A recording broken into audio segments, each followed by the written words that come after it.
celebrating the baby boomer lifestyle. This is Boomer Life with Sterling Fox on AM 650. Welcome back to the program on this last day of March, April Fool's Day tomorrow. So this is serious. We're not kidding here, friends. Stephen Ben-Oliel is with me in studio on this episode of Boomer Life. We're talking about diamonds and gold jewelry. Stephen is a principal with Canadian Estate Diamonds and another company in the same premises in downtown Vancouver near Granville in Georgia called Canadian Noble House Diamonds. I want to spend a couple of minutes on this because you, in this enterprise, Stephen, are with the assistance of laser cutting technology, are revolutionizing the way diamonds will appear. You have 5 or 6 designs that have never been seen before. When you're cutting diamonds and making these brand new revolutionary creations, where do you buy your diamonds? Well, Sterling, most of the rough diamonds of the world end up in Antwerp. So I go to Africa in some cases to buy diamonds, but for the most part our production is coming from Antwerp, and it might have originated in Canada or Russia or Africa. So Antwerp is still then the diamond capital of the world? In rough, yes it is. Interesting. So you go over there and obviously 25 years in the business, you know where to go and who to talk to. That's right. So when because you have these revolutionary new design techniques and cutting capabilities, how exciting is that? It's how I want to spend the rest of my career, Sterling. You can see that there are 10,000 different cuts done in gemstones in the colored realm, and in the past there were really 5 or 6 cuts, some of which were beautiful but some not all that interesting. Some were just made to take advantage of weight savings. But there will be, I believe right now in the patent offices of America, there are more new designs in place than in the course of history. So we're at a time when we're going to see some interesting and more beautiful diamonds. Some of these won't make it, but some of them will revolutionize what a diamond can and will be. And we, in all of our fancy shapes, take our light return into the top 1% in the world. Everything a diamond does with light and what makes it beautiful is returned light. So it's light that's entered through the top of the diamond and reflected back out through the top or the crown. I mentioned earlier in the program that Stephen had brought along a couple of samples from Canadian Noble House Diamonds of some of these really unique new cuts that are being made right here in Vancouver. This is really exciting stuff. One of them I talked about, it was called the Excalibur, said it was worth about $50,000. The other one is actually, in terms of size, it appears to be smaller, but it's actually thicker, I think. But it's infinitely more brilliant than the Excalibur. This is another Noble House cut. What is this particular design called? That one's called Serendipity. And it's fabulous. It's the first checkerboard table that I've ever seen on a diamond. What's a checkerboard table? It's a lot of small facets liken the facets to the surface of a checkerboard. So okay. Many small facets meant to increase both scintillation and dispersion. So more sparkle, more color.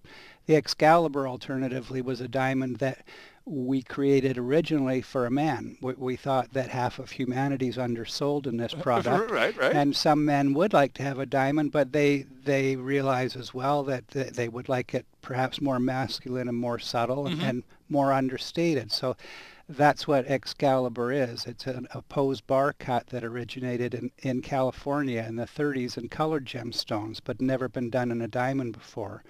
And Andy Thatcher, who works for me, the first one that he ever cut, I took to Antwerp and I showed it to a room full of diamantaires, and all of them, of course, had only ever worked in diamonds and not colored stones. So when they looked at it, they couldn't understand how Andy had done it. It was something for them that the grain is the only way a diamond can be polished, and how he'd crossed the grain to get this domed surface on a diamond, they couldn't grasp. So I'm so fortunate to have Andy working for me. He's brilliant at what he does, and he won't compromise on the quality of cut, which is what you want if you're trying to take a brand to the world scale. Right. So the cut is called Serendipity, right? Serendipity is the checkerboard, and then the Excalibur is the domed one that we originally made for a man, but it seems that women like it too. Right. Oh, no kidding. The Serendipity is just absolutely breathtaking. I must say, please pass along my compliments. It's astonishingly beautiful stone.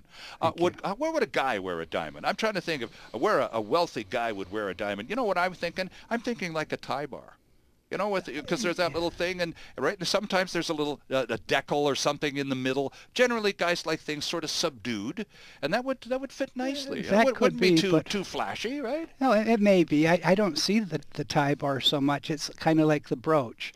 People accessorize on their fingers and their ears and such, but the tie bar seems to be something that I like them, but they've gone the way of the dodo. I guess. And same with brooches. Well, this is boomer life, so a couple of boomers here, friends, talking about old school looks for dudes.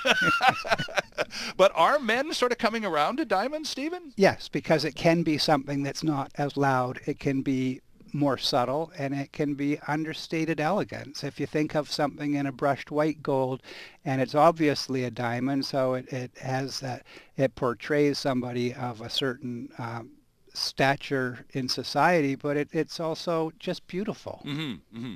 And Noble House Diamonds here in Vancouver, your primary customers are other jewelers, aren't they? That's right, and that's how we intend to grow our brand.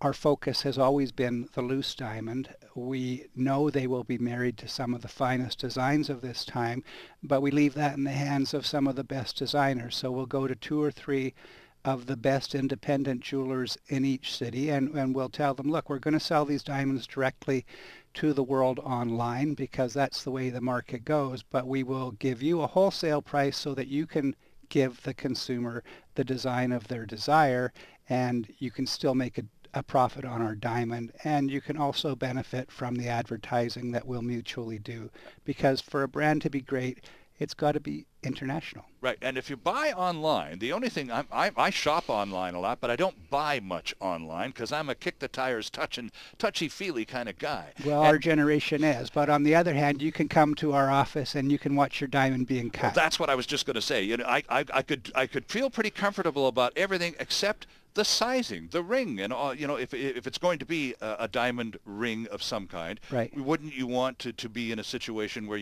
when you got it finished, it fit first time? Right. Well, that's something we're going to look after too, and I think for some guys especially, and anybody who has the desire to, you can come down and you can put a facet on your diamond.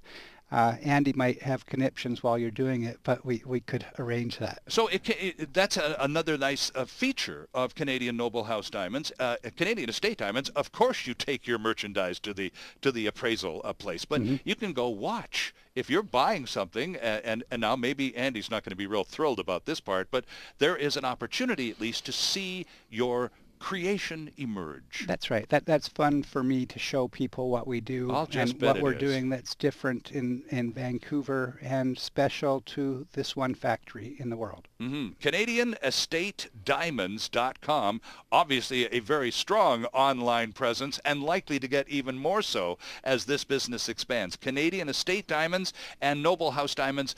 Can you link to the Noble House information through the Canadian Estate Diamonds separate website? Okay, CanadianNobleHouseDiamonds.com. Okay, so CanadianNobleHouseDiamonds.com, or for the other side of the equation, CanadianEstateDiamonds.com. Stephen Ben-Oliel, good to see you again. You're a wonderful guest, and you tell great stories. No, it's fun for me. This is my passion. We'll see you next time on Boomer Life.